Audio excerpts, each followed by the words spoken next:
கர்த்தருக்குள் பிரியமானவர்களே, மீண்டுமாக இந்த காணொளி வாயிலாக உங்கள் யாவரையும் பார்ப்பதிலே நான் மகிழ்ச்சி அடைகிறேன். இந்த நாள் தியானத்திற்கென்று சங்கீதம் 20 அதனுடைய 7, 8 வசனங்களை நாம் தியானத்திற்கென்று எடுத்துக்கொள்ளலாம்.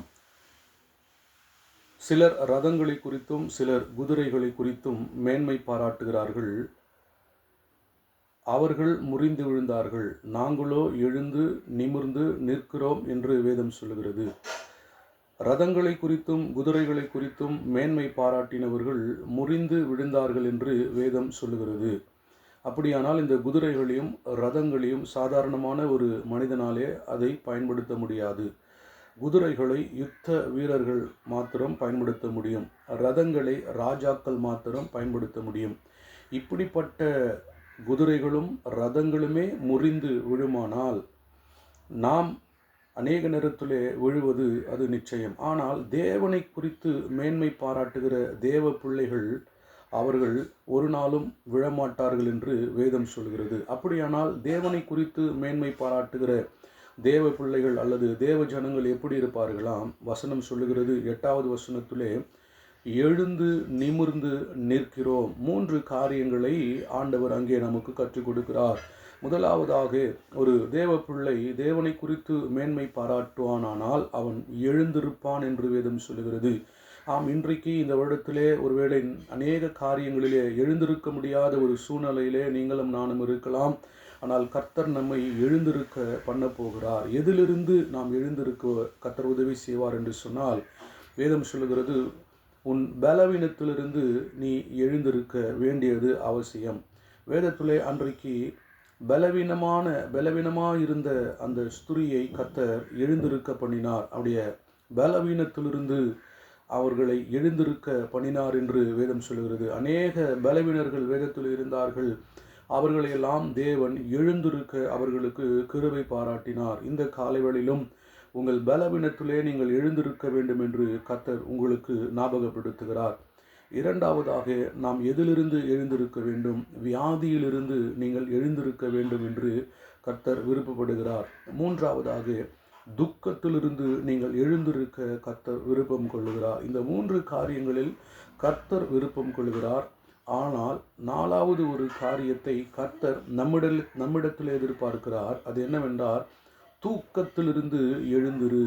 நாம் இன்றைக்கு நம்முடைய தூக்கத்திலிருந்து எழுந்திருக்கும்படியாக தேவன் விரும்புகிறார். முதலாவதாக, பலவீனத்தில் தேவன் நம்மை எழுந்திருக்க பண்ணுகிறார். உங்கள் பலவீனத்திலிருந்து, வியாதியிலிருந்து, துக்கத்திலிருந்து. ஆனால் நாம் எழுந்திருக்க வேண்டிய ஒரு காரியம், நம்முடைய தூக்கத்திலிருந்து நாம் எழுந்திருக்க வேண்டும் என்பது தேவன் விரும்புகிறார். அப்படியாக தேவன் இப்படிப்பட்ட காரியங்களில் நம்மை எழுந்திருக்க பண்ணுகிறார். இரண்டாவதாக நாம் பார்க்கிறோம், நிற்க என்று வேதம் சொல்கிறது. எழுந்து நிமிர்ந்து என்று வேதம் சொல்கிறது. நிற்க அல்ல, நிமிர்ந்து. இன்றைக்கு நம்முடைய வாழ்க்கையில் அநேக நேரங்களிலே நம்மாலே நிமிர முடியாத ஒரு சூழ்நிலை நம்முடைய வாழ்க்கையிலே, குடும்பத்திலே, அநேக காரியங்களிலே இருக்கலாம். வேதம் சொல்லுகிறது, 18 வருஷமாய் எவ்வளவேனும் நிமிர முடியாத கூனி என்று வேதம் சொல்லுகிறது. அவளை குறித்து வேதம் எப்படி அடையாளப்படுத்துகிறது?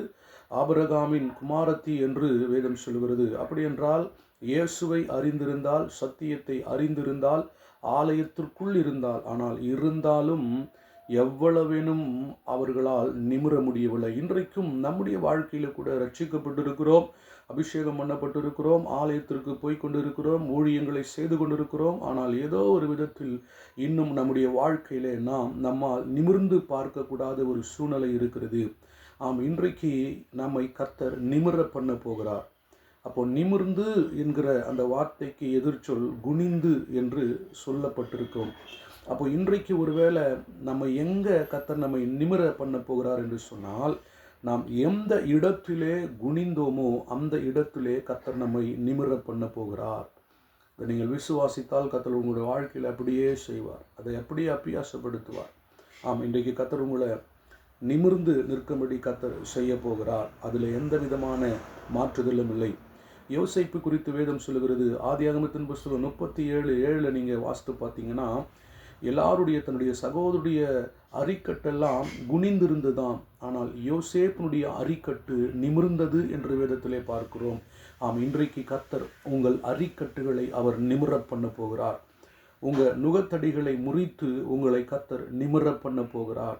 நீங்கள் விசுவாசித்தால் அது அப்படியே உங்களுக்கு ஆக கடவது.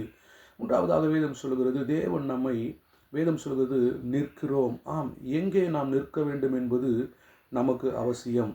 துன்மார்க்கனுடைய ஆலோசனை நடவாமலும் பாவிகளுடைய வழியில் நில்லாமலும், பாவிகளுடைய வழியிலே நாம் நிற்கக்கூடாது. மாறாக எங்கே நாம் நிற்க வேண்டும்? ஆதியாகமம் 18:22 வேதம் சொல்லுகிறது, ஆபிரகாம் தேவனுக்கு முன்பதாக நின்றான், எலியா தேவனுக்கு முன்பதாக நின்றான், அநேக பரிசுத்தவான்கள் தேவனுக்கு முன்பதாக நின்றார்கள் என்று வேதம் சொல்லுகிறது. ஆகவே இந்த காலைவெளியிலே தேவனுக்கு முன்பதாக நம்மை தேவன் நிற்க விரும்புகிறார். ஆகவே இந்த காலைவெளியில் நாம் எழுந்து நிமிர்ந்து நிற்கிறோம் என்கிற அந்த தைரியத்தை கர்த்தர் கொடுக்கிறார். ஆகவே ஒவ்வொரு நாளும் தேவனை குறித்தே மேன்மை பாராட்டுங்கள். இந்த நாள் முழுவதும் தேவனாகிய கர்த்தர் உங்களோடு கூட இருப்பார். உங்கள் காரியங்களை வாய்க்க பண்ணுவார், வெற்றியாய் நடத்துவார். சோர்ந்து போகாமல் முன் செல்லுங்கள். கர்த்தர் உங்களை ஆசீர்வதிப்பார். ஆமென்.